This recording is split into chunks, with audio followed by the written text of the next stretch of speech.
காஷ்மீரில் பணியில் உள்ள சிஆர்பிஎஃப் பெண் வீரர் ஒருவர் காட்பாடியில் உள்ள தனது வீட்டில் தான் சேர்த்து வைத்த நகைகளை மர்ம நபர்கள் திருடியதாக கண்ணீருடன் வீடியோ வெளியிட்டுள்ளார். இதனை தனது எக்ஸ் பக்கத்தில் பகிர்ந்த பாஜக முன்னாள் மாநில தலைவர் அண்ணாமலை, சீருடையில் இருக்கும் ஒரு பெண்ணை தோளில் தேசக்கொடியை ஏந்தியபடி ஆன்லைனில் நீதிக்காக கெஞ்ச வைக்கும் அளவுக்கு என்ன மாதிரியான ஆட்சி முறை இது? இதுதான் திராவிட மாடலா என கேள்வி எழுப்பியுள்ளார். மேலும் இது வெறும் சட்டமீறல் மட்டுமல்ல, குற்றவாளிகள் சுதந்திரமாக திரியும் திமுகவின் ஆட்சி முறை மாதிரி என கூறியுள்ளார். நம் தேசத்தின் பாதுகாவலர்கள் உதவிக்காக மன்றாடுகிறார்கள் எனவும் ஆவேசமாக கூறியுள்ளார்.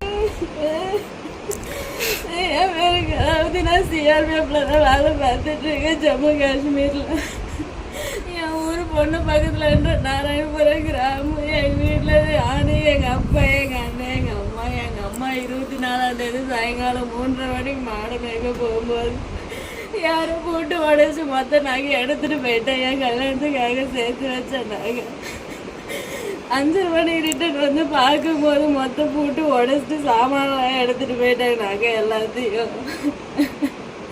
6 மணி எங்கள் அப்பா ஆடு மேய்ச்சிட்டு வந்து பார்க்கும்போது ஒரு நகையும் கூட இல்லைன்னு சொல்லிட்டு எங்கள் அப்பாவும் எங்கள் அம்மாவும் உட்காந்து ஓடாவிட்டு எங்கள் அண்ணன் வேலைக்கு போயிட்டு ரிட்டன் வந்து பார்க்கும்போது அவங்க அழுதுட்டு இருந்தது பார்த்து கேட்டுட்டு போலீஸ் ஸ்டேஷனில் போய் கம்ப்ளைண்ட் கொடுத்தா. ஜூன் மாதம் 24ஆம் தேதி நைட்டு.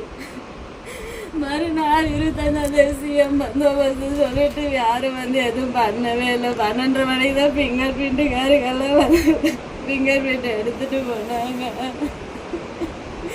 எஃப்ஐஆர் காப்பி கூட போடாமல் 28ஆம் தேதி தான் எஃப்ஐஆர் காப்பி போட்டு கொடுத்தாங்க. நான் எல்லா விதத்துலையும் ட்ரை பண்ணி பார்த்துட்டேன்.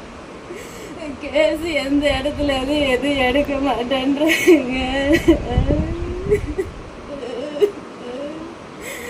என் வீட்டில் யாருக்கும் எந்த இது பண்ண முடியாமல் நிற்கிறாங்க.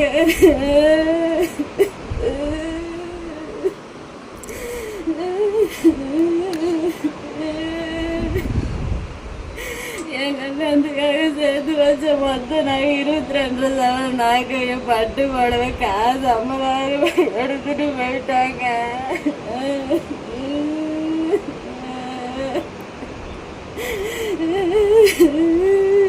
எல்லா விதத்துலையும் ட்ரை பண்ணி பார்த்துட்டு யாரும் எனக்கு ஹெல்ப் பண்ணுற மாதிரி இல்லையே. போச்சு எங்க நாங்க எல்லாமே போச்சு.